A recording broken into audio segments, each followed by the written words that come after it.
historis, yaitu satu karena kurangnya pendidikan atau wawasan yang luas, lalu kurangnya rasa saling menghargai dalam umat beragama, antar umat beragama.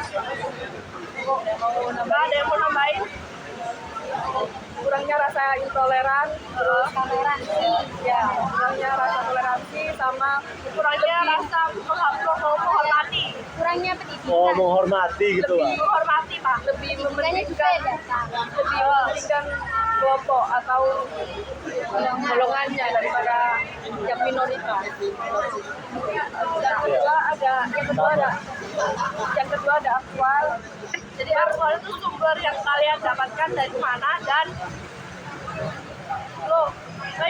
dari berita atau di ini. Jadi sumber atau masalah yang kita dapatkan ini dari teman saya. Ini teman saya namanya Fikri.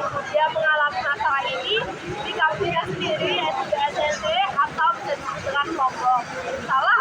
Salah Lombok NTB. Untuk permasalahan dari setiap anggota kami, ini juga kami dapatkan dari lingkungan sendiri, seperti permasalahannya Eka tentang tawuran, itu juga dari lingkungan rumahnya. Permasalahan Binti tentang kurangnya pendidikan, masalahnya kami tentang kurangnya gotong royong juga dari lingkungan rumah. kalau saya kurangnya pemerataan KIP. Kalau punya Regina, Baiklah, Kurangnya rasa menghargai antar sesama. saya sendiri Nina namanya Pak. Ya, Nina Pak, Nina. itu terjadi kasus pencurian, pembegalan, perampokan. Fikri sendiri Kasus saya dah. Oh, kasus saya sendiri mengenai tentang tidak terimanya dengan yang namanya ajan, tidak terima dengan namanya perempuan yang menutup aurat atau menggunakan burqa, dengan tidak terimanya dengan penyebaran agama secara tidak terimanya penyebaran agama secara terang-terangan. Apakah sekarang masih ada masalah? Itu tak? Iya. Itu tak? Iya. Iya. Itu tak? Ya, Oh, alhamdulillah sih masih ada, tapi nggak banyak. Nggak banyak, maksudnya bukan nggak banyak sih, hanya ya paling cuman gimana bisa bicara lagi. sedikit aja ya. Ya, sedikit saja Pak. Masih ada. Ya, Kalau mau dibilang masih ada atau enggak, masih ada atau enggak itu kalau yang saya lihat sendiri sih dari pandangan saya sendiri itu kelihatannya masih, hanya mereka tidak menggunakan dengan seperti sistem seperti dulu lagi main langsung nabrak ataupun gimana. Tapi mereka kadang melewati sosmed ataupun menyindir dengan menggunakan ya kendaraan ataupun apa gitu ketika agama Islam lagi ajan, mereka ya kayak ngeng gitu, kayak nggak terima lah. Nah, player. Terus kalau untuk keduanya itu tentang masa yang dibilang apakah masih ada atau enggak. Kalau yang keduanya tentang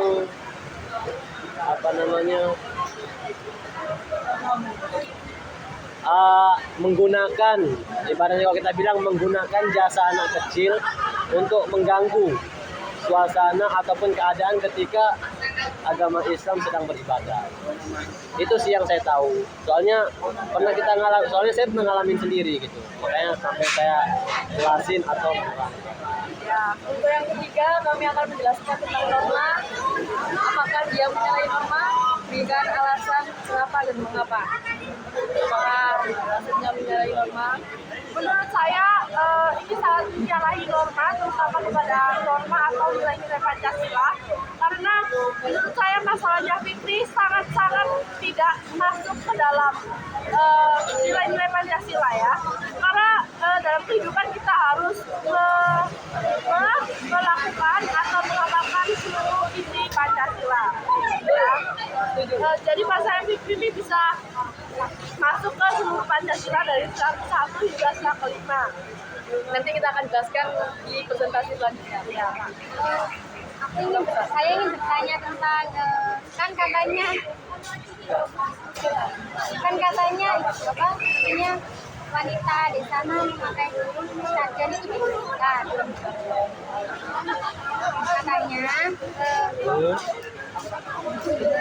Katanya di sana itu wanita yang memakai sarjan itu dibolehkan kayak di ini kan wanita ya kalau baper gitu apa kayak ngambul langsung melepas kadarnya apa terlibat Ya, kalau dari yang saya lihat, alhamdulillah dikarenakan rata-rata yang menggunakan cadar mereka itu sudah paham dengan yang namanya agama dan juga mereka juga sudah sekolah di namanya pondok. Dengan ngomongan orang seperti itu mereka tidak terlalu bahasanya gubris mendengarkan lah gitu. Mereka bodoh amat dengan apa pendapat orang, yang penting saya melakukan apa yang diperintahkan oleh agama saya gitu.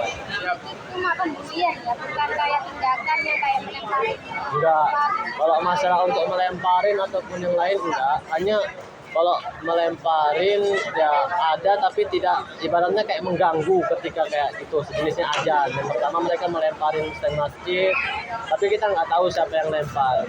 Soalnya kejadiannya sebelum lempar setelah lemparan seperti itu kita nggak tahu, baru muncul baru kita tahu siapa yang lakuin masalah itu ketika terjadi beberapa hari setelah kejadian lempar seperti itu, baru datang orang ataupun agama sebelah yang nggak terima dengan agama. Maka dari situ orang-orang sempat menyimpulkan bahwa yang lempar itu orang sebelah. Kalau untuk masalah lempar tuh paling cuma itu aja. Tapi untuk tentang cadar enggak. Ada lagi. Yang keempat kita akan menjelaskan tentang rasional. Apakah Rasional itu semuanya dapat diterima atau enggak? menurut saya masalahnya sangat tidak bisa diterima ya. Tapi kalau misalnya masuk akal, sangat masuk akal karena ini benar-benar nyata dan sangat real. Dan ini masalahnya benar-benar terjadi di lingkungan teman saya, gitu ya. Ini tidak mengadi-ngadi. Jadi kalau masalahnya dapat diterima, justru tidak, karena ini bukan menerapkan nilai-nilai Pancasila ya. Lalu ini adalah sikap toleran dan intoleran. Ini sangat-sangat tidak toleran terhadap agama saya ya. Lalu kalau masuk akal tentunya sangat masuk akal karena ini real, adanya tidak ada tambahan, kurangan atau hoax tidak ada ya. tidak hanya tidak mengamalkan nilai-nilai Pancasila tapi juga menyalahi dari kemanusiaan. Saya akan menambahi untuk kasus Fikri sendiri tidak mencerminkan sila satu. Kenapa? Karena melakukan diskriminasi terhadap orang yang berbeda agama, memaksakan kehendak orang lain atas kebebasan dalam beragama. Tidak mencerminkan sila kedua. Kenapa? Karena memperlakukan orang lain dengan semena-mena, melanggar hak orang lain untuk menjalankan kewajibannya, menghalangi orang lain untuk memperoleh kesamaan derajat. Tidak mencerminkan sila ketiga. Kenapa? Karena bersikap egois dan ingin menang sendiri, mementingkan kelompoknya sendiri tanpa memikirkan kelompok yang lain. Intoleransi terhadap keberagaman agama. Tidak mencerminkan sila keempat. Kenapa? Karena main hakim sendiri dan tidak adanya musyawarah. Tidak mencerminkan sila kelima. Kenapa? Karena bersikap sewenang-wenang terhadap sesama, tidak menghormati dan tidak menghargai hak orang lain. Ada yang mau menambahkan? Tidak ada. Kurang berapa menit ya Kak? Kurang 6 menit. Ya, jadi kita akan masuk ke kesimpulan dari apa yang kita ibaratnya diskusikan hari ini. Ya, apa ada yang bisa menarik kesimpulan? Tentunya ini menjadikan pelajaran untuk saya dan teman saya tidak cerita saya tidak akan pernah tahu masalah ini karena bisa dikatakan apa ya, NTT atau Labuan Bajo itu mungkin yang di-up hanya keindahan alam atau hal-hal yang menurut tampak indah di dalam media, tanpa kita sadari di dalamnya banyak kerusakan atau masalah-masalah yang terjadi di dalam kota tersebut, provinsi tersebut. Ya, jadi kesimpulannya kita harus saling toleransi dan menghargai dan menghilangkan rasa-rasa intoleran, karena kita adalah manusia sosial yang kita selalu beradaptasi, juga selalu membutuhkan bantuan-bantuan dari manusia-manusia di sekitar kita.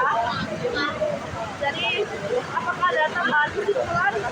Sesuai prinsip penyalahgunaan. Iya. Kita juga harus mencerminkan. Ya, benar. Mencerminkan Bhinneka Tunggal Ika dan norma-norma atau nilai-nilai Pancasila. Saya akan menambahkan, kita bisa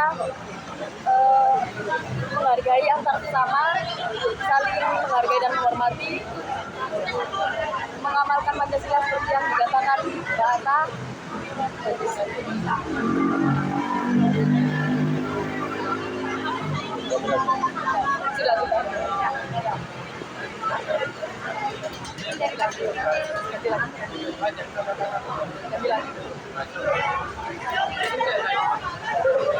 Apalagi?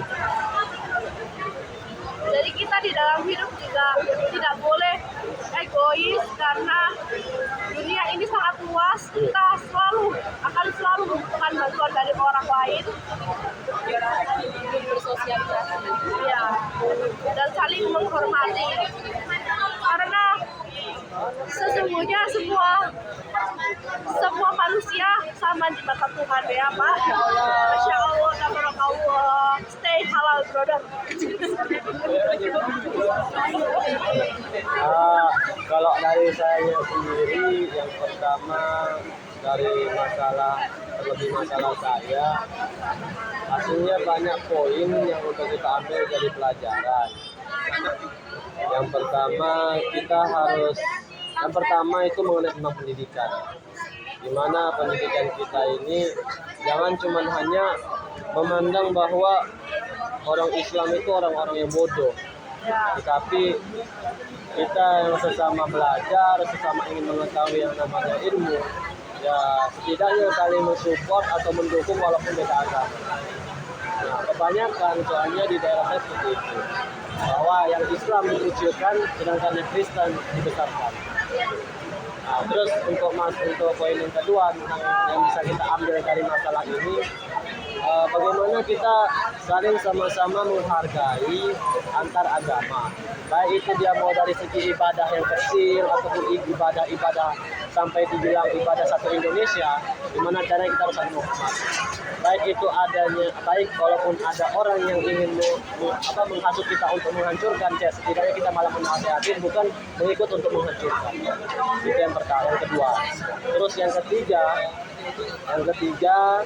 yaitu tentang sabar, cari ilham. Yang ketiga apa ya?